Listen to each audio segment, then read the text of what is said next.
dari 4C. Kali ini saya akan membuat video mengenai media dan sumber belajar dengan kompetensi dasar SMA kelas 12 dengan KD 3.13, yaitu menganalisis sistematika dan kebahasan kritik dan esai. Pertama, saya akan memberitahukan mengenai perbandingan kritik dan esai. Kritik dan esai itu punya perbandingan yang lumayan jauh. Yaitu kritik adalah objek kajian, adalah karya, misalnya seni musik, sastra, tari, drama, film, pahat, atau lukis. Sedangkan esai itu biasanya kajiannya berupa karya atau fenomena. Lalu di kritik juga ada deskripsi karya. Bila karya berwujud buku, deskripsinya berupa sinopsis atau novel. Kalau esai sendiri dia tidak ada ringkasan atau sinopsis karyanya. Lalu di kritik juga biasanya menyajikannya datanya berupa objektif, dan kalau esai itu tidak selalu membutuhkan data. Lalu kritik itu punya penilaian terhadap karya dilakukan secara objektif disertai data dan alasan yang logis. Lalu esai itu kajiannya dilakukan secara subjektif menurut pendapat pribadi penulis esainya. Lalu dalam kritik juga memberikan penilaian seringkali menggunakan kajian teori yang sudah mapan. Lalu esai itu jarang, bahkan hampir gak pernah ya dia mencantumkan kajian teori. Lalu di kritik juga pembahasan terhadap karya secara utuh dan menyeluruh. Tapi kalau esai itu objek atau fenomena yang dikaji tidak dibahas menyeluruh, tapi hanya pada hal yang menarik menurut pandangan penulisnya. Meskipun demikian, pembahasannya dilakukan secara utuh.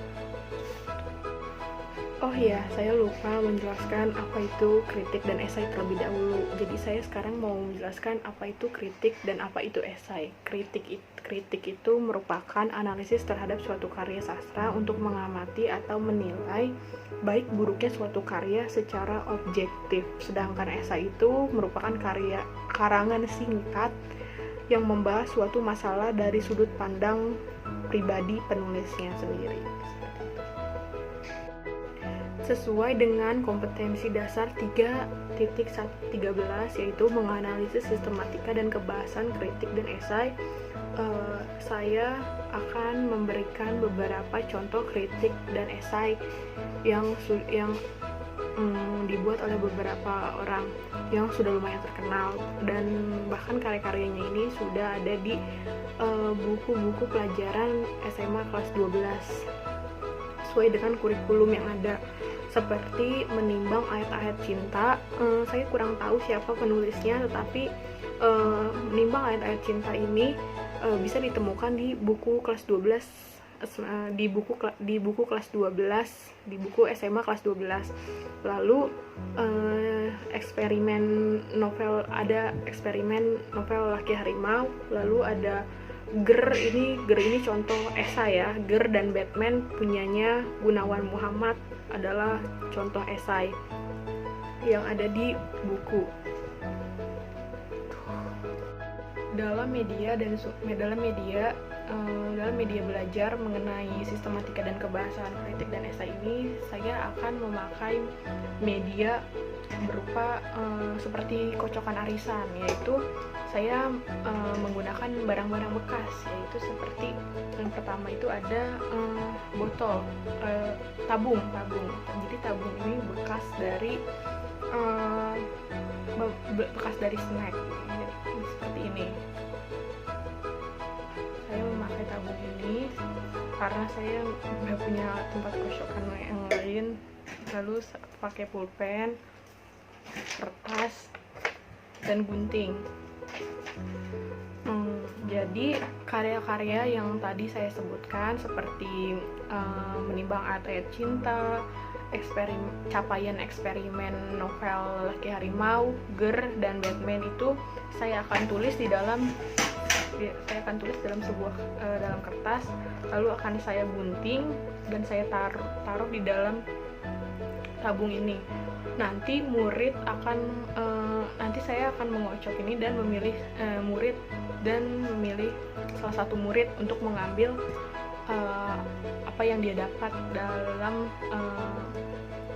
dalam tabung ini. Misalnya dia dalam tabung ini kan nanti ada berisi beberapa judul. Nanti mereka akan menganalisis apakah ini termasuk kritik atau termasuk esai. Lalu tunjukkan di mana itu kalimat yang membuat mereka berpikir, oh ini ternyata kritik, oh dan ternyata ini esai. Seperti itu. Kertas kosong ini akan saya buat seperti ini. Jadi sudah saya potong dan saya tulis seperti ini. Ada capaian eksperimen novel Lelaki Harimau karya Maman Mahyana. Jadi sudah saya potong dan saya tulis, lalu saya tinggal masukkan, lalu saya lipat dan tinggal saya masukkan ke dalam tabung. Jadi kalau sudah jadi akan jadi seperti ini. Lalu saya tinggal meminta siswa untuk mengambil salah satu lipatan kertas yang ada di dalam sini. Lalu mereka tinggal menjawab apakah judul yang dia dapatkan ini termasuk kritik atau esai, dan tunjukkan di mana letak bahwa itu merupakan kritik ataupun esai, seperti itu. Nah, ketika siswa sudah mengocok dan mengambil salah satu gulungan kertas yang ada di dalam tabung, siswa akan membuka dan melihat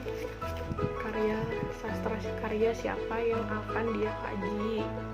Nah, di sini dalam gulungan kertas ini ada GER karya Gunawan Muhammad. Lalu di sini saya sebagai guru akan meminta siswa untuk memilih apakah GER ini termasuk karya sastra berupa kritik atau esai, seperti itu. Karena di sini GER karya Gunawan Muhammad, di sini saya juga akan menjelaskan bahwa GER ini, karya Gunawan Muhammad ini termasuk karya sastra esai. Yaitu kenapa sih dia disebut esai? Karena di dalam karya GER ini Gunawan Muhammad mengatakan bahwa teater mandiri akan dikenang sebagai contoh terbaik teater sebagai peristiwa, seperti itu. Nah, dia mengatakan contoh terbaik teater. Nah, itu kan merupakan pandangan pribadi dari Gunawan Muhammad sendiri, seperti itu. Nah, demikian media dan sumber belajar yang saya buat ini untuk memenuhi tugas ujian akhir semester 4 ini. Terima kasih, kiranya bisa membantu teman-teman untuk belajar atau mempunyai ide supaya bagaimana cara mengajar yang menarik. Terima kasih sudah mendengarkan dan sudah menonton. Terima kasih.